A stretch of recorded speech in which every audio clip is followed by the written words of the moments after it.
Hello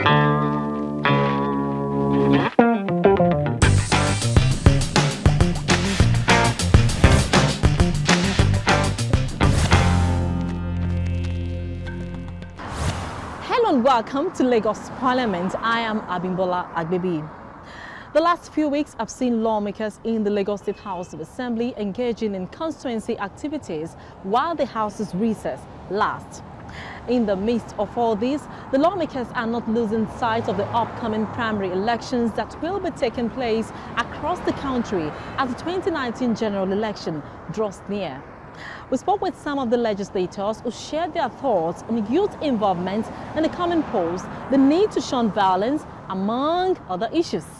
Nigeria is party politics, and therefore the party decision on anything that affects the party is supreme. You can only become a candidate of the party by the method or through the method stipulated by the constitution of the party. Our own party, All Progressive Congress, has a constitution, and the constitution recommends three methods. One, direct primaries. Two, indirect primaries. Three, consensus, to determine who will be flag bearers of the party. So everybody now is an aspirant. For you to become the party candidate, party members will have to elect you. How do you get elected? If it is direct, it means that every member of the party is given the franchise to elect, to vote and elect who becomes the party primaries in all the elections, from the presidency to the National Assembly to the governorship to the houses of assembly. If it is indirect, it means that the party will first do a congress which will involve all members of the party to elect some delegates, and delegates will eventually choose who will be the party bearer. There are a number of delegates per local government, per constituency, as it may be. It is consensus, where the party decide that, okay, we don't want, for certain reasons, we just want to sit down and decide who wants. That will be by the major stakeholders of the party. So whichever of these three methods used by the party is in line with the provision of the Constitution. So you now see what I said, that what will be the mood is determined by the party. We have seen cases where politics is about contest. You want to do, you feel you are eligible, you are competent, you are fit and proper, another person feels, and you put yourself before the people. The people will determine who has the better patronage. By patronage, I mean who is deemed by the electorate to be the most proper person to represent them. That's what democracy is all about, interest. I don't expect the incidence of direct primaries to create any room for violence, unless we don't have the political will to further advance the cause of our democracy. What we need to do as a people, we cannot be complacent, we cannot be unnecessarily agreeable to a position if you want to advance further. The policy is dynamic, we must change and move with time. Look at what happened in 1993. We all still remember that the most popularly acclaimed, the most popularly applauded, the most popularly respected, the most popularly recognized election in Nigeria today is still the June 1993 a presidential election won by the late President Abiola. And that's why the president, Alhaji Muhammadu Buhari, revisited that and honored the winner of that election, Bashir Abiola, with the GCFR title, and recognized him as the winner of that election, because it was direct. That's what was the most the most aching symbol, the most aching symptom of democratic experiment.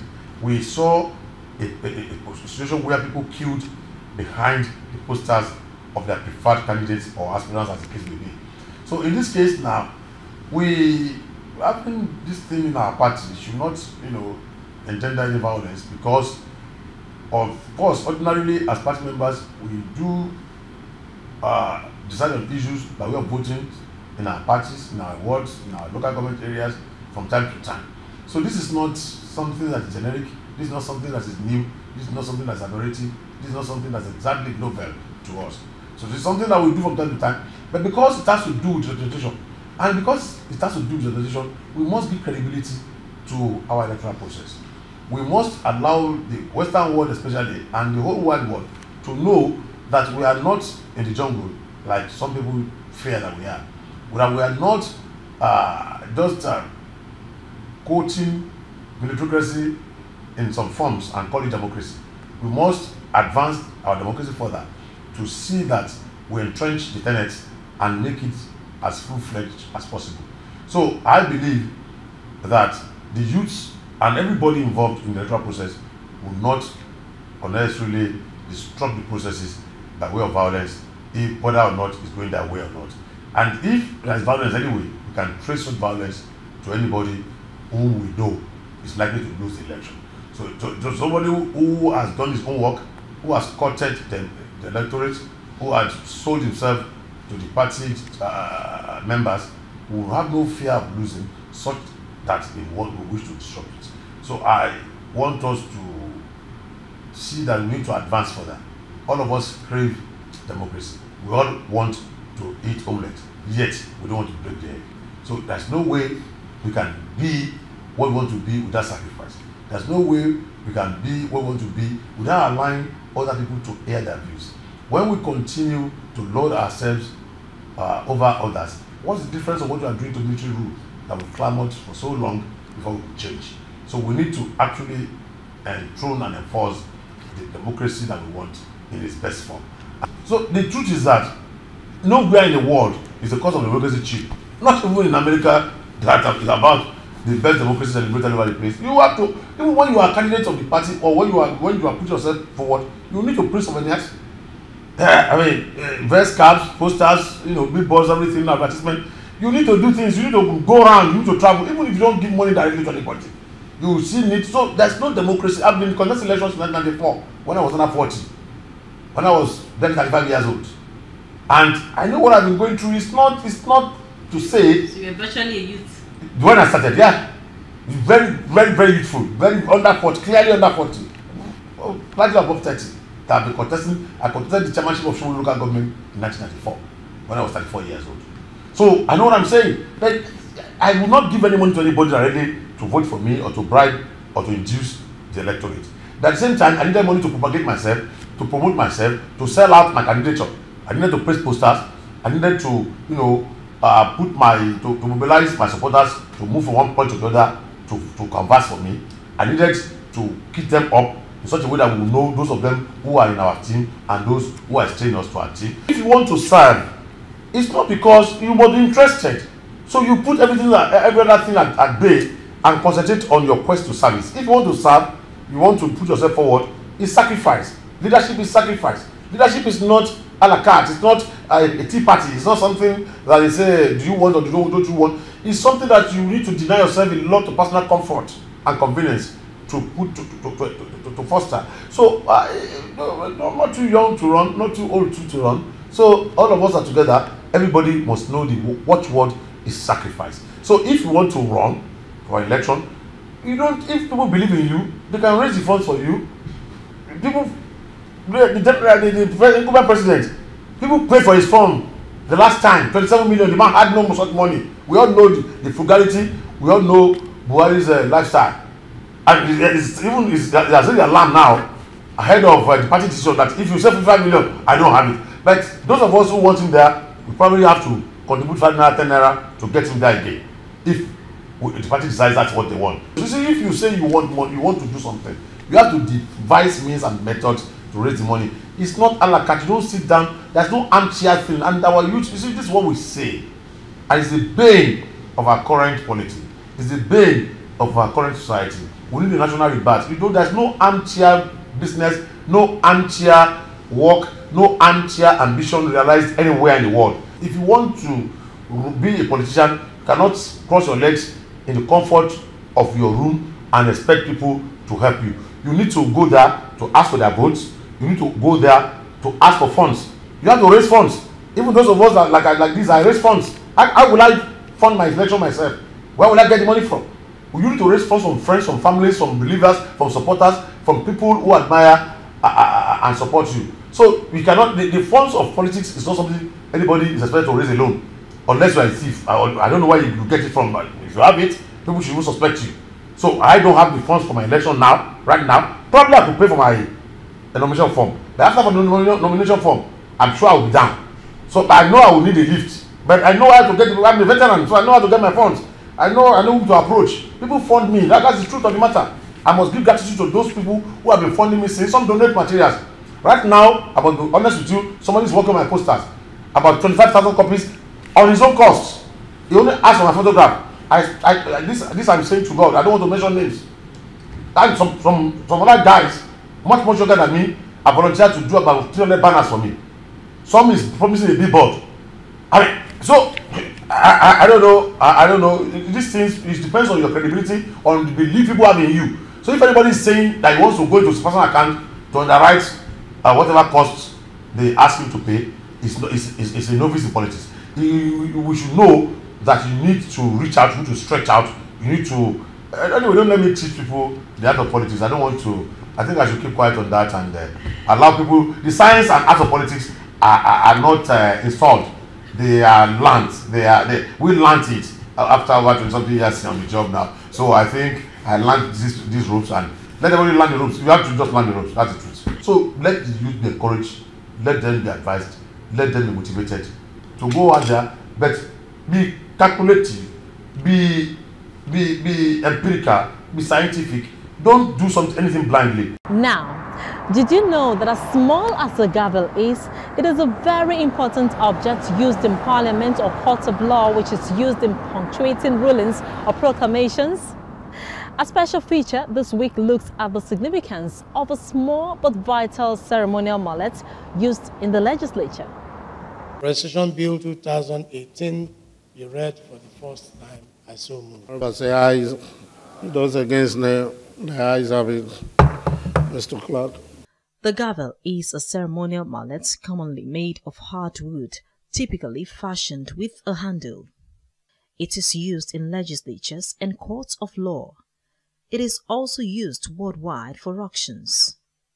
A gavel, as explained by the majority leader of the Lagos Parliament, is a symbol of authority and the right to act officially in the capacity of a presiding officer.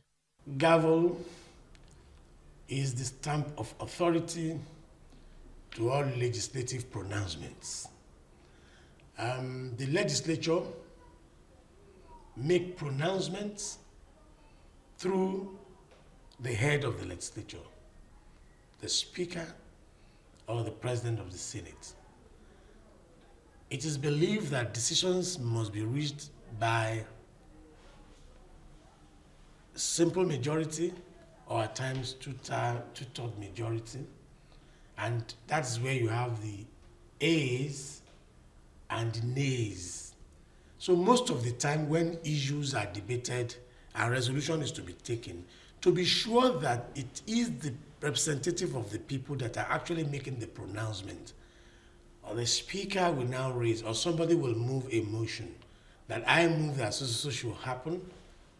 It will have to be supported. Whether there is counter motion or no counter motion, the speaker for record purposes will ask, is the motion supported? If you support the motion, say A, then the A's will say A. If you don't support, most times there are no opposition for such motion. Whether there is opposition or no opposition, the gavel must still strike. It can be used to call for attention or to punctuate rulings and proclamations. With the kind permission of Mr. Speaker, may I humbly move that Lagos State Tourism Promotion Agency Bill 2018 be read for the first time. I so move. Honorable say ayes. Those against the ayes have it. Mr. Clerk. Okay, looking at either vote or voice vote, what is the preponderance of opinion? The preponderance of opinion, you will say ayes have it. Then the gavel will be lowered and strike. That means that by this pronouncement, this is the position of the legislature. Bam! It's like putting stamping authority on that position of the House. Therefore, it becomes so. The gavel is an integral part of the legislature worldwide. It stamps authority to the pronouncement of the legislature, and that is when that pronouncement becomes a valid thing. So it comes after each pronouncement of the House to take a position, whether there is divide or not. Divide is when people say yes and some people say no. Whether people say no or no, for every pronouncement that must be to be registered, there must be the gavel must actually stamp the authority on it, and it is used solely by the Speaker of the House, the presiding officer. So if the presiding officer is the Speaker of the House, as in the House of Assembly and House of Reps, it goes. If it is the Senate, the President of the Senate, no other person uses that, except if anybody is standing in for the presiding officer. It is often struck against a sound block, a striking surface typically also made of hardwood to enhance its sounding qualities. According to research, Vice President of the United States of America, John Adams, was said to have used a gavel to call the very first U.S. Senate to order in New York in the spring of 1789. Since then, it has remained customary to tap the gavel against a lectern or desk to indicate the opening and the closing of proceedings. The ayes have it, Mr. Clerk. Giving rise to the phrase gavel to describe the entirety of a meeting or session. It is also used to keep the meeting itself calm and orderly. The sound of the gavel strike being abrupt to start and stop and clearly audible by all present serves to sharply define an action in time in a manner clearly perceivable by all, and to endure the action with practical as well as symbolic finality. These small but vital ceremonial objects is as sacred as the mace, another symbol of authority in the Parliament. Away from that story, the importance of summer learning as a veritable tool for helping students and pupils prepare for a new academic session formed part of discussions at an end of summer coaching and interactive session organized by lawmaker in the Lagos State House of Assembly. Lagos Parliament crew captured the event. These are children from various public primary and secondary schools in mainland local government area of the state. It's been a long vacation for schools across the country, a period many of these young ones would have loved to spend relaxing or playing. On the contrary, they have been involved in free summer lessons organized by their representative in the Lagos State House of Assembly, Honorable Oladele Adekoye. Something that is a characteristic of summer period, especially in terms of the holiday, is about the longest kind of rest or holiday period that we have. The tendency for them to relax and not do anything, even at home, rather than to be creating nuisance to their parents. So for us, we quickly decided to nip that in the bud, that possibility, by engaging them, with this summer learning. Children are believed to experience significant learning loss when they do not participate in educational activities, Educationists at the event say such academic activity will not only keep them mentally active, but also prevent them from indulging in negative behaviors and all manner of social vices. Usually, when it's summer, the practice is for most students, they go away, they are playing. But when you have this kind of arrangement that you have summer lessons, it keeps them up to date, and it also prepares them for the next academic term. And some children, instead of staying at home, engaging in negative activities, this has occupied them. Especially when the children were giving vote of thanks. You can see that some of them that have not been able to speak publicly, they came out. And that will help them to overcome stage fright in life. To afford the parents some period of rest, and then academically, they will still be one way or the other undergoing some rigors, so that they don't, go down in terms of their academics. Hope the children will be able to make use of the advantage and what they have learnt, what they have gathered, and ensure that it translates into reality, so that people outside this place will see that reality in them. It was equally an eye-opening experience for the children as they were counseled on what career path to choose.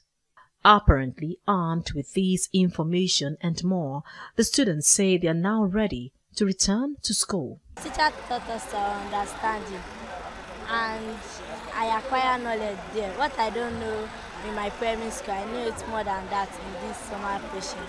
The holiday was interesting, fantastic, and my holiday should have been useless if not for Honorable Oladi Adekoye that initiated the lesson for us. I'm ready and happy to go back to school. I want the lawmaker to provide more for us because other children are ready to learn. As the long vacation gradually winds down, the children are urged to put to use the knowledge acquired during the break.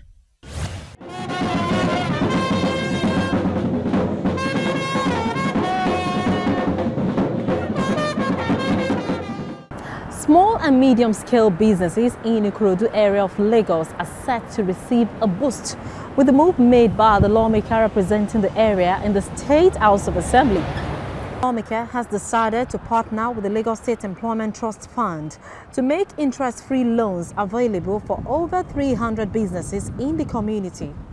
This he did while he gave his accounts of stewardship in the last 4 years to his people. The program also featured distribution of helmets to commercial motorcyclists in the community.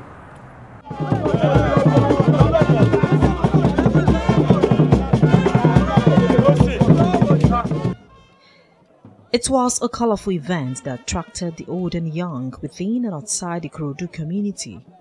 Thousands of Ikorodu residents thronged the community town hall, venue of this year's empowerment. At the program put together by the representative in the state parliament, Senai Agumbiade. A large part of this congregation was marketmen and women from across the 3 council areas in the Ikorodu community. A sum of 20 million naira interest-free loan was dished out to businessmen and women to boost small and medium-scale businesses in the community. Checks were handed out to the beneficiaries who could not hide their joy at the gesture shown by the legislator. The program also featured distribution of helmets to this group of motorcyclists in the area as a means of protection. I appreciate what he did today because he helped us, we Okada people here, and then because he protects us. I love it, I love the idea. They protect for accidents, may no waste your life for mail express. If you fall for road, it will save your life. For the legislator, the program was carefully planned this year to meet the immediate needs of the people. We decided to refrain ourselves from giving them some things that are usual at empowerment. Why? Because we know that most of them don't need these things, they will just sell it. So that's why we targeted the professional bodies, the marketmen and women, the artisans, the drivers. They needed it. Of course, they can't do without those things we are giving them. And for the marketers, some of them go to all these financial institutions that I don't want to mention name, take 15,000, 20,000, pay like a 25% interest. If they can't pay, they confiscate their things. This is not like that. It is government own thing. Government is involved. We are involved in partnership, and we have been able to do that. So we are convinced that they needed what we have given them. And for the widows, we are not buying anything for them because their needs may be different. But we got, an NGO to address them, teach them, and advise them on how to utilize the money. High point of the event was the official declaration of the lawmaker to return to the legislature for another term as the 2019 general election draws near. Amidst cheers from the excited crowd, the paramount traditional ruler of Ikorodu community, Oba Kabir Shotobi, wasted no time in endorsing the lawmaker for another term in the parliament. Witnessed the tremendous effort they have been putting in since 2007, what he has done with the pamphlet we have seen, and you can see the larger market women that are here, and all the effort to empower people to make sure that they have something doing. And that is the part of the four cardinal points of APC. And that is what Governor Akinwumi Ambode has been doing. And in following the suit, we know the dividend of communal democracy is on ground in Ikorodu, and we want to wish him all the best. I've endorsed him. All the others in Ikorodu division has endorsed him, and we want to congratulate him. The lawmaker vowed to continue to serve the people through quality representation in the legislature. There are more things to do. The only thing I've been promising my people is practical representation. And I discovered that year in, year out, I get more enhanced by my experience to represent my people more. The quality of representation is higher this time around. You cannot be amongst the principal officers if you are not a ranking member. It's not an idea, it is stated in the rules of the House. The Speaker of the House of Assembly is using his experience tremendously to guide the House, and that's why the House is soaring, in his time. And that's it on the program this week. Thanks a lot for joining us. Please join us again next time for another exciting episode. To catch up with previous episodes of the program, log on to www.youtube.com/TVC News Nigeria. I am Abimbola Agbebi. See you next time.